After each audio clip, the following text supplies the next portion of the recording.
Salut les gens, aujourd'hui je vais faire un tutoriel de connexion bureau à distance sur Windows XP, Windows 7, Windows 8 et ainsi de suite. Alors c'est très simple, il suffit juste d'activer sur Windows professionnel.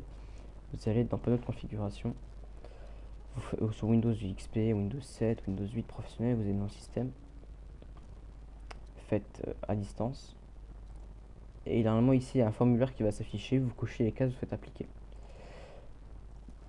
Ensuite pour se connecter, sur l'ordinateur cible, là où vous se connecter, on fait ipconfig. Pardon. Oh pardon. Hop. Et donc on va taper cette adresse pour se connecter. Alors comment se connecter? Donc on va aller dans tous les programmes, accessoires, et vers le milieu là où en bas il est marqué connexion bureau à distance. On va rentrer l'adresse, donc en soi c'est 192.168. C'est normal que ce soit pas pareil. On va se connecter.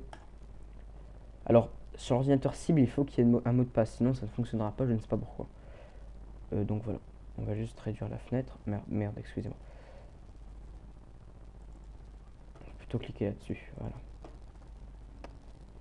Donc là il demande un mot de passe, donc je vais rentrer mon mot de passe.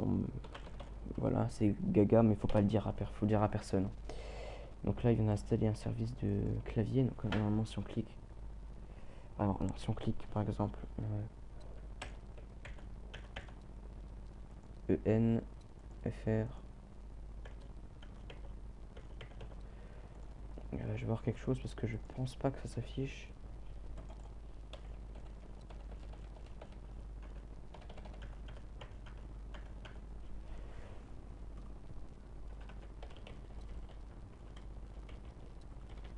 Et là, on a perdu le contrôle en fait sur le. Ouais, je vérifie sur l'autre machine puisque sinon ça. Voilà. Donc là, on a accès à une machine qui est l'autre en fait. Donc, sauf que là, alors il me faut juste un pilote vidéo display 2.57, copier l'adresse du lien. Alors, le copier-coller entre sessions, ça fonctionne, hein, c'est tout bête, il faut juste faire ça. Ça fonctionne super bien. Donc on a une fenêtre avec, voilà, donc la fenêtre peut faire plein d'écran, ça changera rien, parce qu'elle est configurée, j'ai configuré pour que ça s'affiche comme ça. Mais sinon, c'est très utile pour par exemple, être à distance ou pour faire quelque chose. Alors, ok, elle accepte.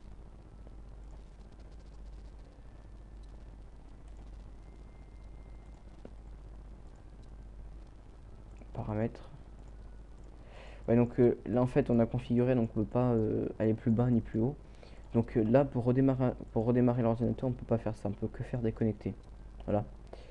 Donc pour redémarrer il suffit d'aller faire exécuter, de taper shutdown-r. Donc là ça va se déconnecter automatiquement, c'est normal. Donc là on attend. Et donc l'ordinateur va redémarrer. Au bout d'un certain temps, en fait, on va pouvoir se reconnecter sur la machine sans avoir besoin de toucher vraiment la machine, en fait, d'aller trifouiller sur la machine, taper des choses ou rien. C'est-à-dire que vous avez un PC bousillé, vous ne voyez plus l'écran, vous avez activé cette fonction. C'est toujours utile pour aller récupérer ces données sans avoir à racheter une nouvelle dalle ou aller acheter un adaptateur pour le disque dur. Donc là, il va redémarrer maintenant. Donc ça me déconnecte. Sur l'ordinateur, je vois que c'est en train de marquer fermeture. Voilà, ça s'est éteint. Hop, il y a un écran noir pendant quelques secondes pour dire que ça s'est déconnecté. Donc là, je reviens sur Windows et ça s'éteint. Hop. Voilà. Donc là, il va redémarrer. En attendant, je vais vous montrer comment modifier les paramètres. Donc, il suffit d'aller dans Accessoires, Connexion Bureau à distance. Donc là, il est marqué l'IP ou l'adresse et vous faites Options. Ensuite, par exemple, vous faites Affichage. Donc ça sert à la taille de l'écran. Donc qualité, moyenne, 16 bits, machin, 15 bits. Moi, je choisis toujours 32 bits. C'est plus simple, c'est meilleur. Donc d'ailleurs, on va se connecter comme ça. Ensuite, les ressources locales. Par exemple, si on met émettre sur cet ordinateur. Par exemple, les sons qui seront émis sur cet ordinateur et pas sur l'ordinateur cible, c'est-à-dire l'ordinateur sur lequel on se connecte. Je vais mettre ça parce que comme ça on peut entendre les sons qu'on met et tout. Donc là, ça sera en mode plein écran, ça sera pour le contrôle Alt Sup, ça sera pour le gestionnaire des tâches. Donc là, on peut faire autre et on peut ajouter lecteur, périphérique, plug and play, tout ça. programme, donc pareil, dès qu'on se connecte, il va démarrer un programme. Avancé, donc ça c'est les modems. Bon, modem, ça n'existe plus. Donc on fait affichage, et donc là on fait connexion. On fait connexion. Hop.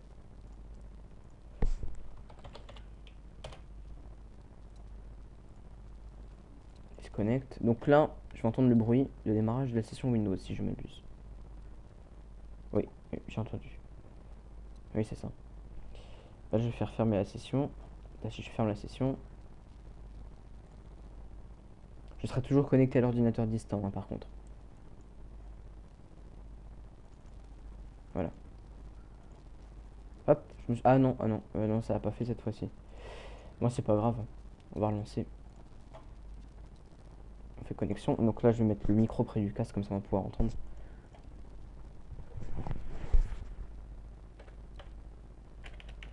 T'as pas une main, c'est pas très bien.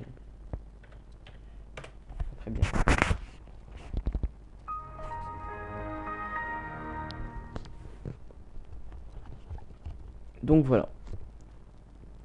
Donc là, on est sur l'ordinateur distant. Donc là, normalement, ça va disparaître. Faire propriété. Paramètres. On ne peut pas modifier, c'est dommage. Tant pis, hein. Donc on est, c'est un peu, ça lag un petit peu parce que en même temps j'enregistre, je suis pas sûr que ça affiche ce que je veux, mais c'est pas grave. Donc il y a un nouveau truc qui est apparu, c'est sécurité de Windows. En fait, c'est gestionnaire des tâches, c'est tout simple. Donc il n'y a aucune application de lancer. Alors le processus, il y a trois choses qui sont censées, c'est ça. Et puis ça, je crois. Ça, si on l'arrête.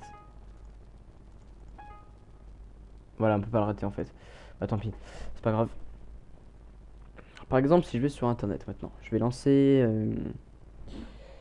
Je vais aller sur quoi? Qu'est-ce qu'il y a sur des musiques? Ah oui, je vais aller sur.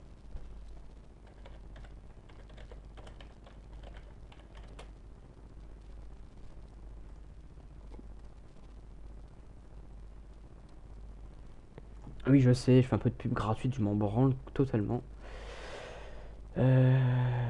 Musique. Musique facile là. Par exemple celle-là. On va faire play. Et là, j'entends ce que l'ordinateur doit normalement entendre. Ouais. Bah, on va télécharger, ça sera plus vite. Bah non, c'est pareil. Pourquoi maintenant elle se lit pas la musique? Là j'ai un gros problème par contre. Ouais, pourquoi?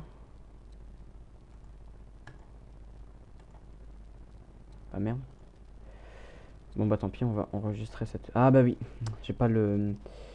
J'ai pas le Windows Media Player installé donc ça peut pas très bien fonctionner à mon avis. Donc là il va se lancer, Windows Media Player à la con. Personnalisé, suivant. S'en fout. Allez. Ok, bon bah. Bon en tout cas, ce que je peux vous garantir c'est. Ah non. Ah quoique. Ah voilà. Michel, ça fonctionne. Jean-Michel.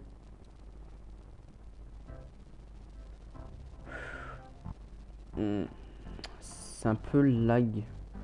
Oh, quoique. En fait, c'est le même principe que le Citrix que je connais. Bon, voilà. Ouais, en fait, c'est un peu le même principe que Citrix en fait. Puisqu'on se connecte et en fait, ça exécute pas sur Windows Media. En fait, Windows Media s'exécute pas sur notre poste, mais bien sur l'ordinateur distant, sur le serveur, on va dire, entre guillemets. Parce que ça, c'est pas du tout un serveur, c'est un PC portable. Donc bon, voilà. Alors pour ça, il vous faut obligatoirement Windows XP Pro pour un des deux, donc le serveur minimum. Alors après, on peut faire ça avec VMware ou Citrix. Bon, Citrix, c'est que pour les utilisateurs confirmés. Moi, je suis pas du tout un utilisateur confirmé, je l'ai quand même, c'est pas grave, ça fonctionne très bien. Donc voilà. Par exemple, là, si on va sur YouTube, je suis même pas sûr que ça. Oh, pardon, je mets une point virgule, c'est pas non. Ah, mais oui, j'ai un problème avec mon clavier. Putain. Alors, YouTube. Alors, le point, je vais mettre celui-ci. Voilà. Alors, je suis pas sûr que je puisse lire une vidéo. je sais pas moi.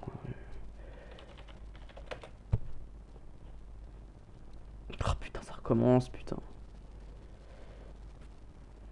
Je sais pas, celle-là, allez. Fais de l'aléatoire. On va juste voir si ça le lit. Si ça le lit pas, je me pends. Normalement, ça devrait, ça serait censé le lire. Ah, par contre, j'ai pas de son. Ah oui. Je n'ai pas de son. Alors, pourquoi ça me fait ça? Bon, la qualité est merdique, ça c'est un fait, hein, mais la connexion encore plus merdique en plus. Alors, faut vous expliquer pourquoi ça lag là.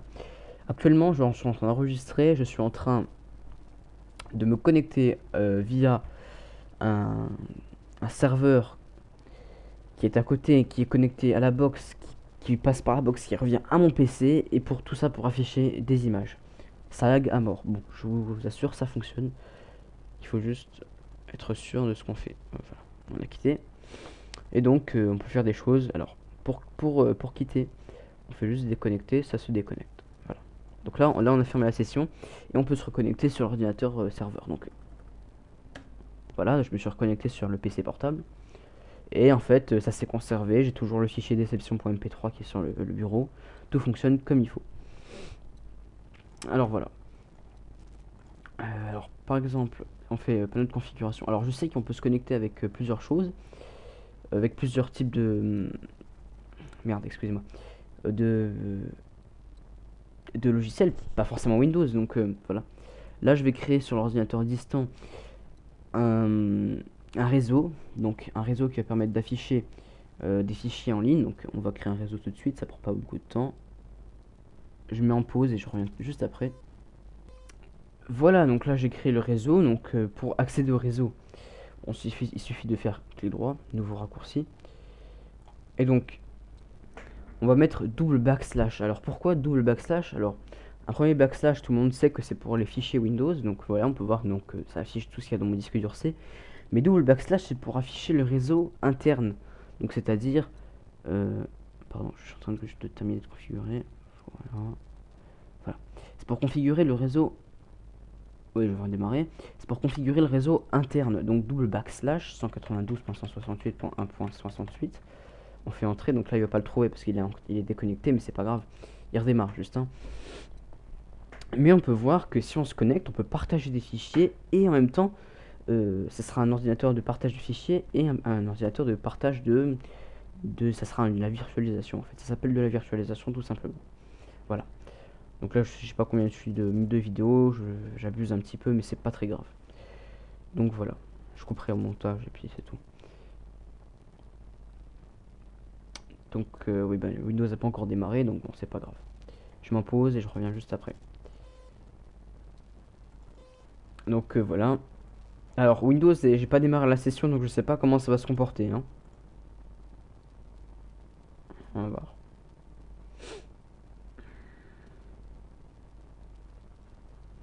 Normalement, non, ça fonctionnera pas. Faut pas chercher Windows, enfin la session n'a pas démarré.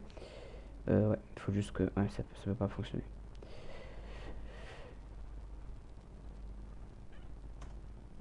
En fait, tout à l'heure, j'ai essayé un truc sans mot de passe, du coup, Windows démarre automatiquement, il fallait pas faire de configuration spéciale. Ouais, ça fonctionnera pas. Ça fonctionnera pas, ça va planter. Ça a déjà planté. C'est quoi ça? Ah, c'est un aimant. Donc, ouais, là, ça a planté. J'ai fait une grosse bourde. C'était pas du tout prévu, mais c'est pas grave. Je vais relancer et je reviens. Me revoilà, donc on va faire un nouveau raccourci. Le rond-point est connecté, je lui signale. On fait nouveau raccourci, donc là on met toujours double backslash 192